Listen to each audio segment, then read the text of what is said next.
Bonjour et bonsoir selon notre fuseau horaire. Nous rendons grâce à notre Père pour l'opportunité qu'il nous donne ce soir de partager.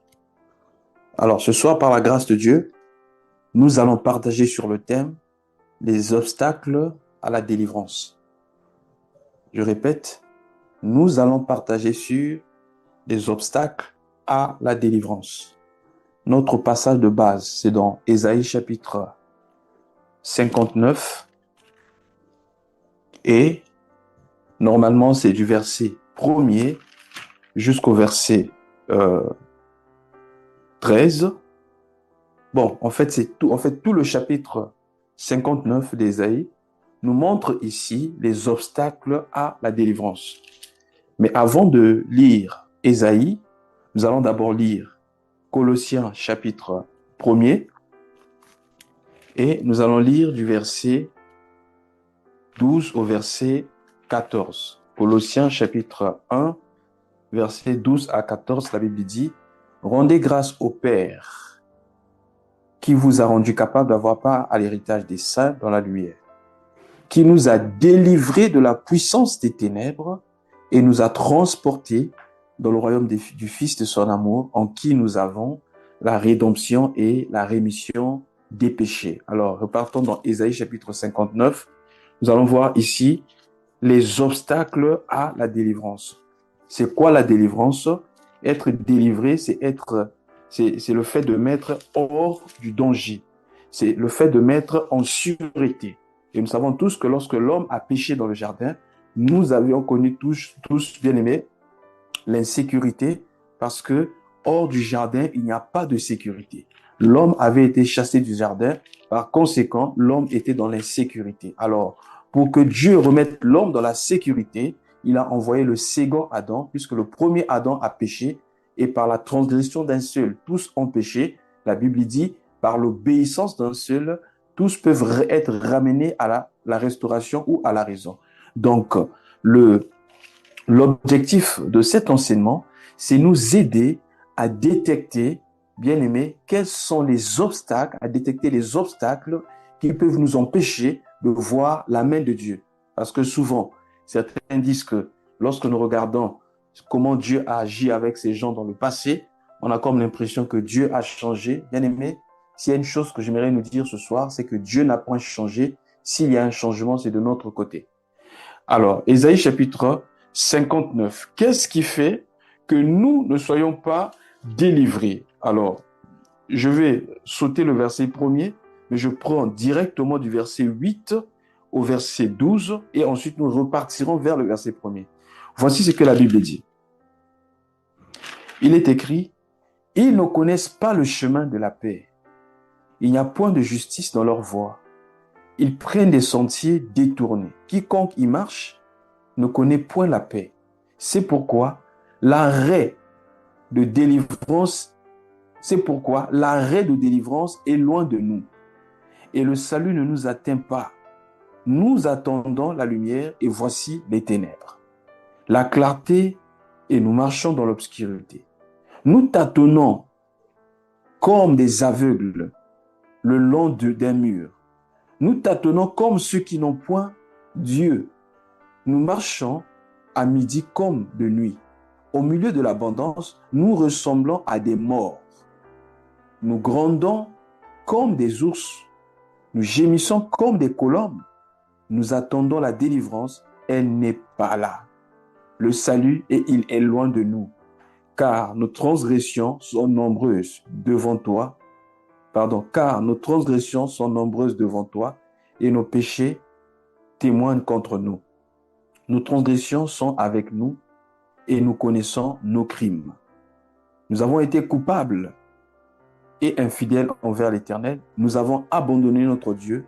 Nous avons proféré la violence et la révolte, conçu et médité dans le cœur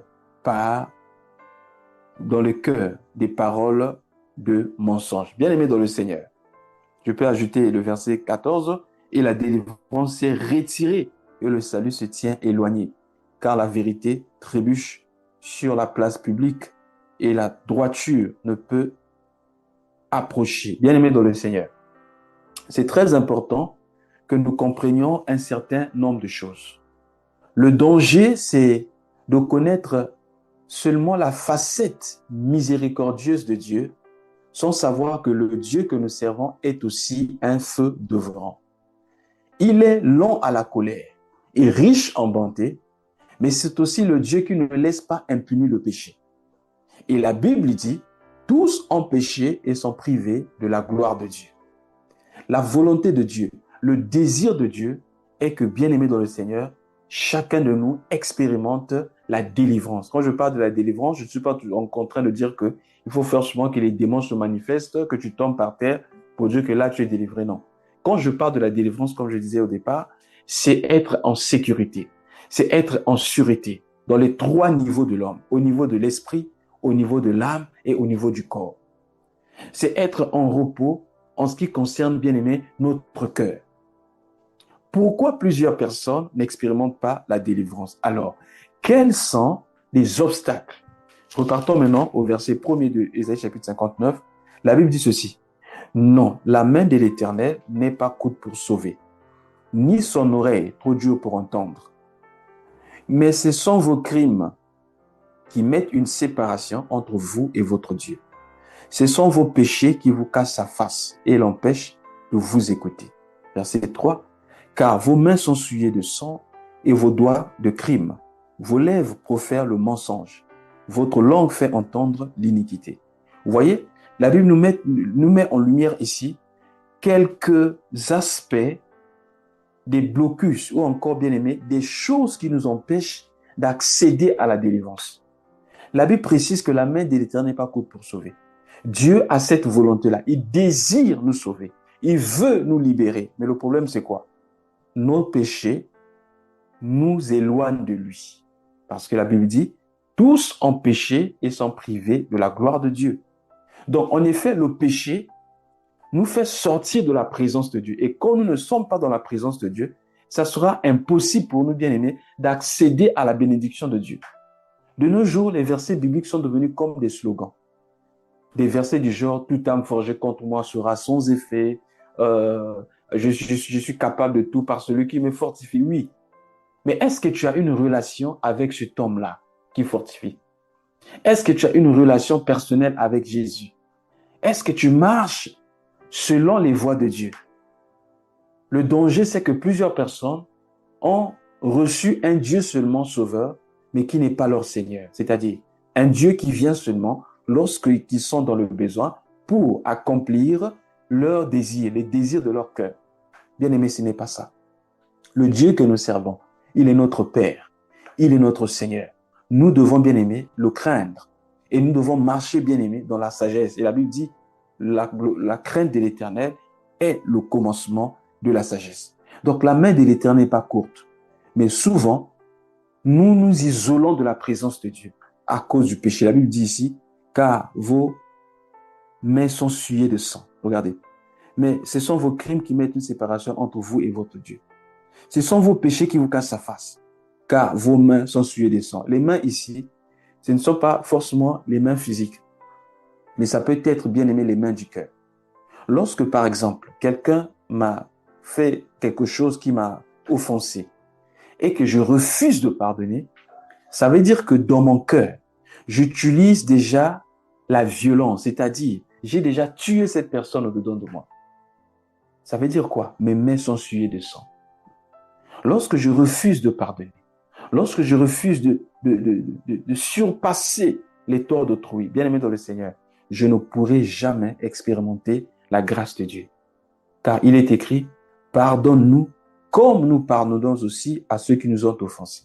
La Bible dit, si vous ne pardonnez pas à ceux qui vous ont fait du mal ou ceux qui vous ont offensé, le Père ne vous pardonnera pas non plus.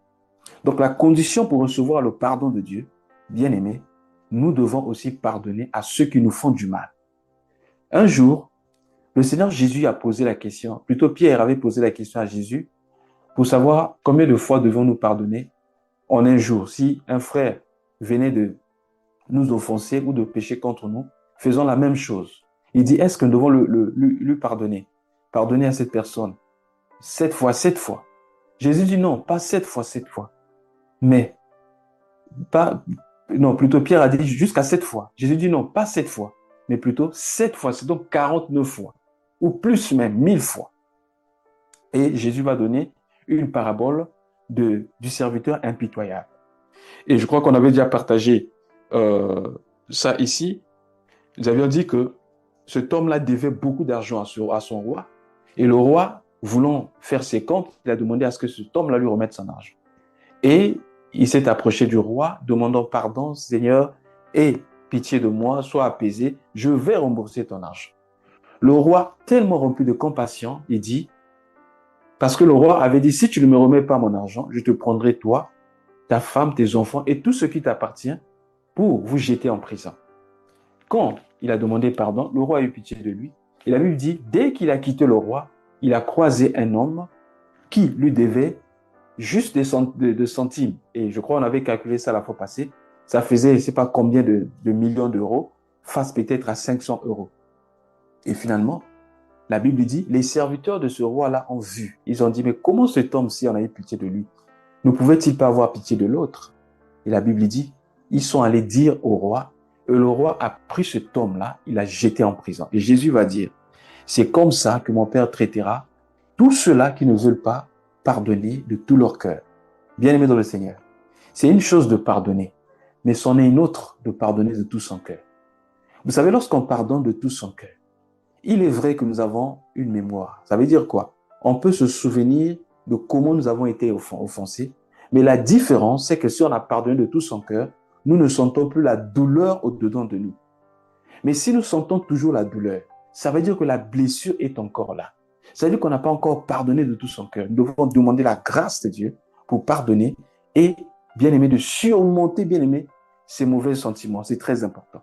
Parce que les blessures intérieures sont plus graves, plus dangereuses que les blessures extérieures. C'est ce que les gens ne comprennent pas. Nous trouvons dans l'église des gens qui sont capables de donner de l'argent, ils sont capables de jeûner pendant plusieurs jours, mais quelquefois, pour pardonner, ils ne veulent pas. Frère, la Bible dit, je crois que c'est dans 1 Samuel chapitre 15, verset 22, que l'obéissance vaut mieux que les sacrifices. Donc la Bible nous montre ici que la première des choses, c'est que s'il y a des obstacles à la délivrance dans notre vie, c'est parce que nos mains sont souillées de sang. C'est parce qu'on ne veut pas pardonner. Deuxième des choses, la Bible dit au verset 4, « Nul ne se plaint avec justice, nul ne plaide avec droiture. Ils s'appuient sur des choses vaines et disent des faussetés. Ils conçoivent le mal et enfantent le crime. » Bien-aimés dans le Seigneur, la Bible nous parle ici aussi de la convoitise. L'une des choses qui empêche à ce que, bien-aimés, nous puissions accéder à la délivrance, c'est la puissance de la convoitise. Bien-aimés, la Bible dit, celui qui convoite une femme a déjà commis l'adultère avec cette dernière. Pourquoi? Parce que le péché commence au niveau intérieur. Ce qui se passe à l'extérieur n'est que la manifestation de ce qui a été conçu à l'intérieur. Voilà pourquoi nous devons gérer le péché depuis sa racine. Ça veut dire quoi? Lorsque je sens la convoitise monter dans mon cœur, c'est là-bas dans le secret, avant que cela ne soit enfanté à l'extérieur, que je dois le combattre et me libérer du péché. Bien aimé, c'est très important. Et se libérer du péché, quelquefois, nous avons besoin, quelquefois, de prendre une certaine disposition. Nous devons nous mettre dans des conditions qui ne vont pas nous pousser, bien aimé, à pécher. Voilà pourquoi la Bible dit que le monde entier est sous la puissance du malin. Mais ceux qui sont à Dieu, disons un peu ça, j'aime beaucoup ça. Parce que j'ai trouvé souvent des gens dire, non, bien aimé, voilà, personne ne peut être fort devant le péché. C'est Dieu qui nous protège, voilà. C'est Dieu qui fait tout. Oui, bien aimé, nous comptons sur la grâce de Dieu. Mais nous avons aussi notre part de responsabilité. Sachant que nous avons une chair qui est faible, parce que la Bible dit, voici, l'esprit est bien disposé, mais la chair est faible. Sachant que la chair est faible, je dois me mettre dans des conditions qui ne vont pas me pousser à pécher. Écoutez, 1 Jean chapitre 5. Je vais lire à partir du verset 18. Bon, justement le verset 18.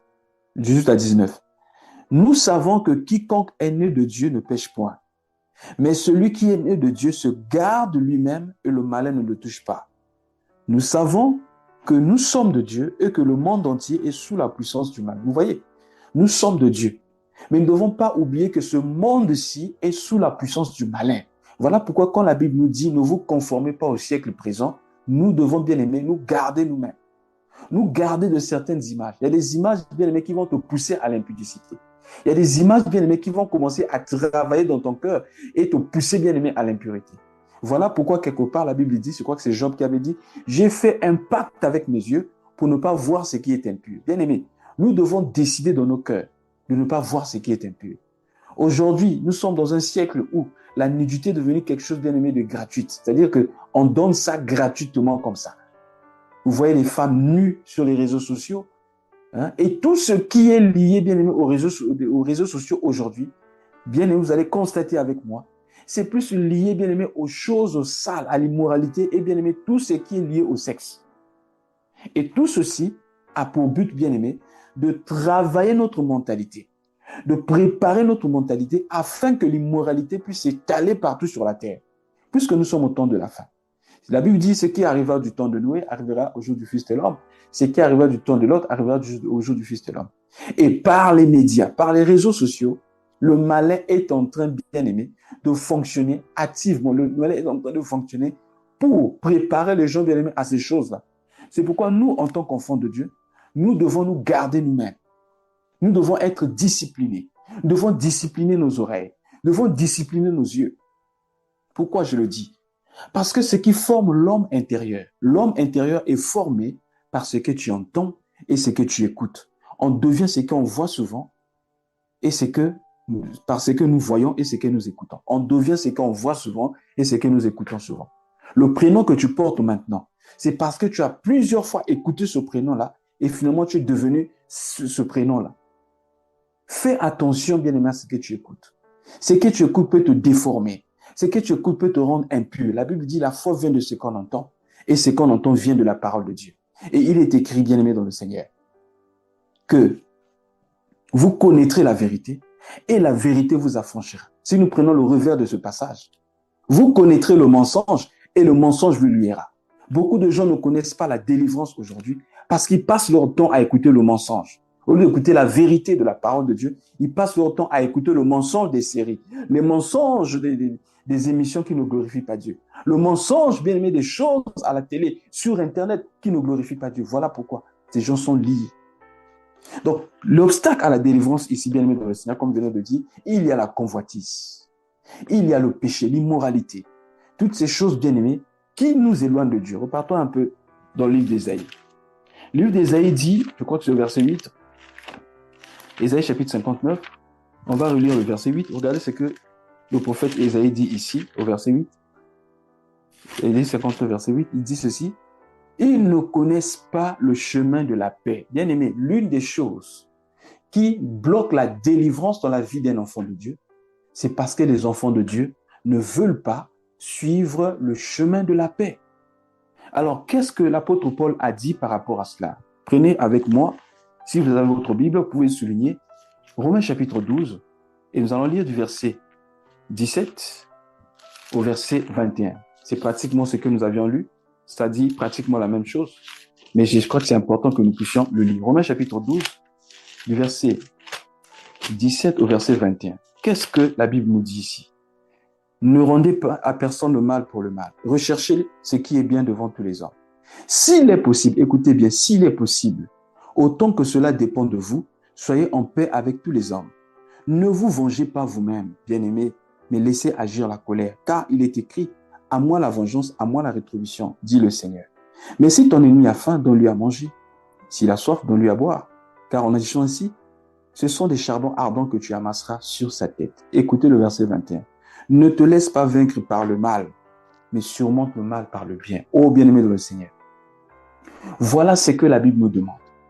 Même si les gens ne veulent pas être en paix envers moi, mais je fais ma part de responsabilité. Je décide d'être en paix envers eux. Parce qu'il y a des gens comme ça. Bien que tu cherches la paix, ils ne veulent pas, bien aimé, être en paix avec toi. Toi, fais ta part. C'est-à-dire, considère-les comme simplement des hommes, mais pas comme des ennemis. Sois en paix avec eux. Et s'ils te rejettent, bien aimé dans le Seigneur, ce n'est pas un problème. Comme disait quelqu'un qui avait donné une illustration qui m'avait beaucoup édifié. Il dit aujourd'hui, si vous, par exemple, vous trouvez des gens qui vous font sortir de leur cercle parce qu'ils ne veulent pas vous voir, ils ne veulent pas vous sentir, alors qu'est-ce qu'il faut faire? Tracez un cercle plus grand dans lequel vous allez tous les mettre. Comme ça, ils seront obligés d'être dans votre cercle. Qu'est-ce que je veux dire? Si les gens vous veulent du mal, si les gens ne vous aiment pas, bien aimés, ils ne pourront pas vous empêcher de les aimer. Je connais aussi, je ne sais pas si c'est vrai, mais on m'a expliqué l'histoire comme ça, j'ai reçu ça, je crois, sur WhatsApp. On dit qu'il y avait un sage qui cherchait sans cesse à sauver. Il y avait, je crois que c'était un crabe, non, un scorpion ou un crabe, quelque chose comme ça, qui allait s'immerger dans l'eau. Et à chaque fois qu'il voulait sauver le crabe, avec ses pinces, le blessait sur ses mains. Et lui, il tentait tout le temps de sauver le crabe. Alors, un de ses disciples va lui dire, mais maître, lui, il ne cherche que te faire du mal, alors que tu veux lui faire du bien. Laisse-le qu'il s'immerge et qu'il meure comme ça.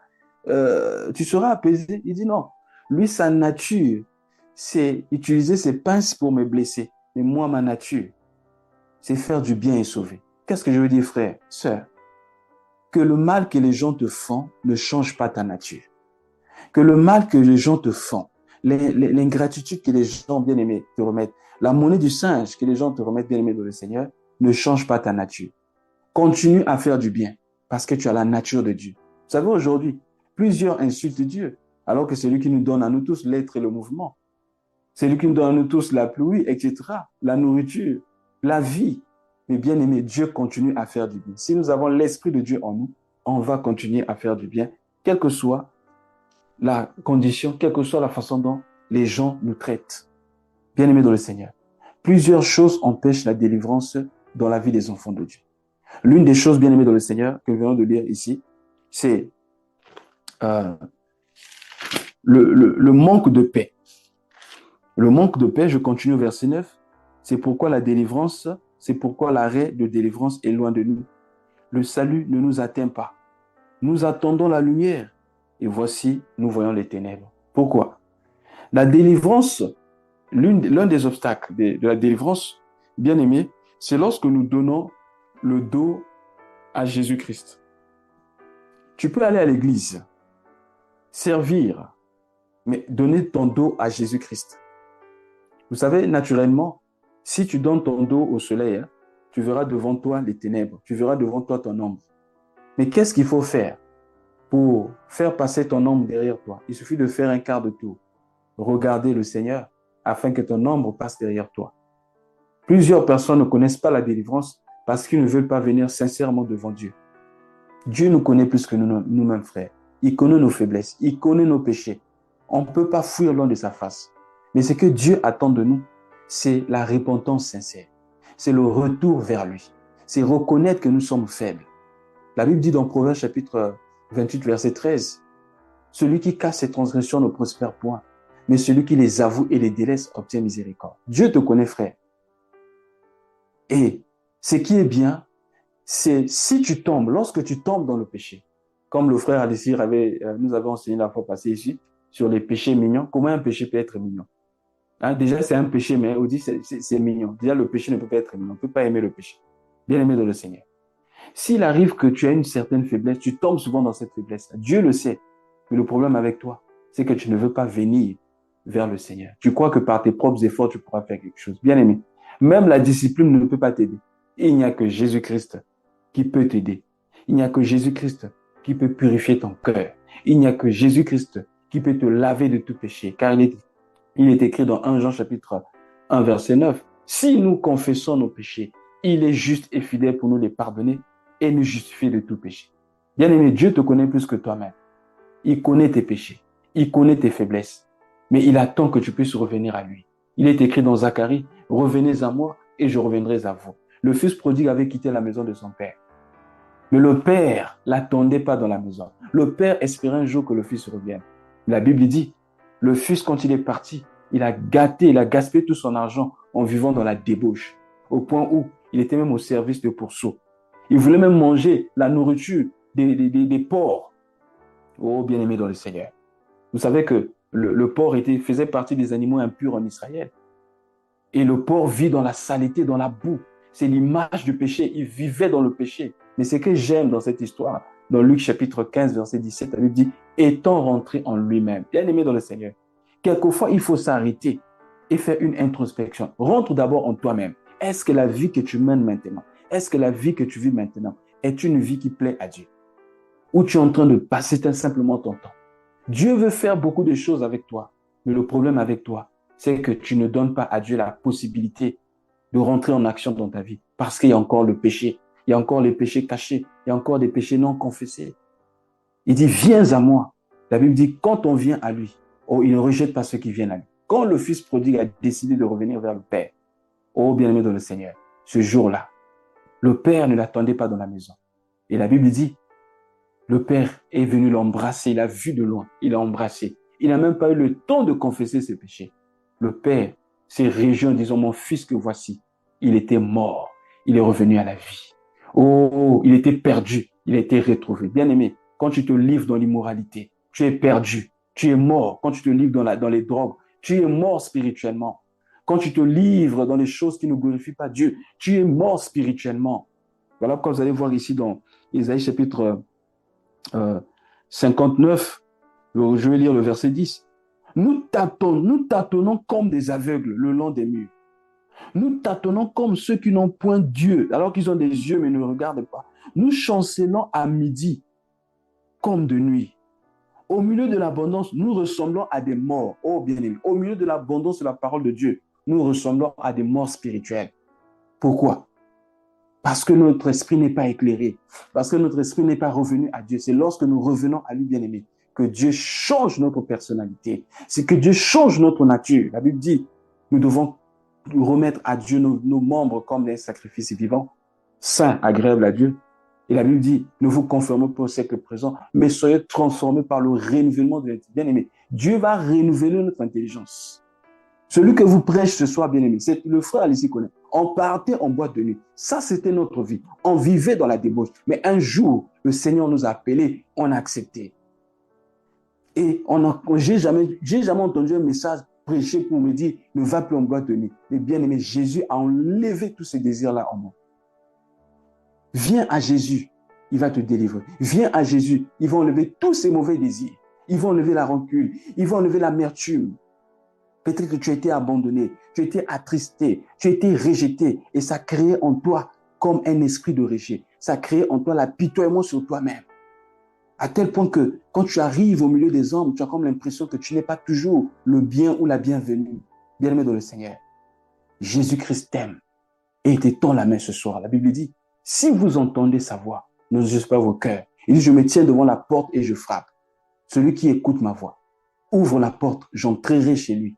Je souperai avec lui et lui avec moi. Bien-aimé, c'est le temps du soir. Bien-aimé, le souper, bien-aimé, c'est le temps du soir. C'est la nourriture du soir.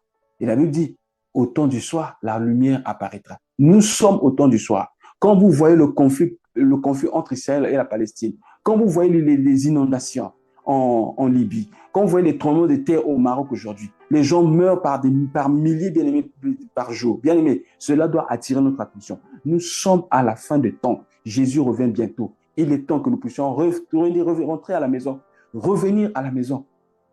Parce que bientôt, l'arche de Noé va se fermer. Et si vous lisez dans le livre de Genèse, au temps de Noé, la Bible dit que lorsque Noé est rentré, c'est Dieu qui avait fermé la porte derrière. Pendant qu'il est encore jour, pendant qu'il est encore temps, pendant que tu peux te repentir, répands-toi, reviens à Dieu. Il va te donner une autre vie, une vie meilleure. Pas une vie de mensonge, où tu sors avec les maris des gens, où tu sors avec les femmes des gens, où tu es dans le mensonge, dans le vol, etc. Il va te donner une autre vie, capable de te contenter de ce que Dieu te donne. Et il va te donner la véritable paix. Tu ne seras pas complexé de qui que ce soit. Tu ne seras pas tourmenté au-dedans. Parce que, bien-aimé, Jésus a dit à la femme samaritaine, tu pourras boire de toute eau, tu auras encore soif. Mais, si tu bois l'eau que je te donne, tu n'auras plus jamais soif. Tu n'auras plus jamais soif du monde si tu bois l'eau que Jésus te donne. Moi, j'avais soif du monde. On courait après ces choses-là. Mais quand j'ai bu cette eau, oh bien-aimé dans le Seigneur, Dieu me suffit. Et je veux que tous les jours de ma vie, jusqu'à ce que, bien-aimé, qu'il plaise à lui que je quitte la terre, que Dieu soit toujours, bien-aimé, mon seul appui, qu'il soit, bien-aimé, mon seul tout. C'est-à-dire que Dieu soit le tout de ma vie. Que Dieu soit mon seul partage. Oh, bien-aimé dans le Seigneur, nous allons prier. Oh, mon Père, toi qui connais les cœurs des humains, toi qui nous as connus avant la fondation du monde, toi qui connais mon frère et ma sœur, toi qui nous as délivrés de la puissance des ténèbres, toi qui nous as délivrés de la manipulation du monde des ténèbres. Père, ce soir, nous avons écouté ta parole. Je prie, Seigneur, que tu délivres mon frère de tous ces péchés qui le rabaissaient, de délivrer mon frère et ma sœur de toute amertume, de toute blessure intérieure, et que tu donnes la capacité de pardonner de tout son cœur et de commencer une nouvelle vie. La vie en toi, la vie dans la joie et la vie dans la paix. Que ton nom soit élevé. Merci parce que tu l'as accompli ce soir. Au nom de Jésus-Christ. Amen.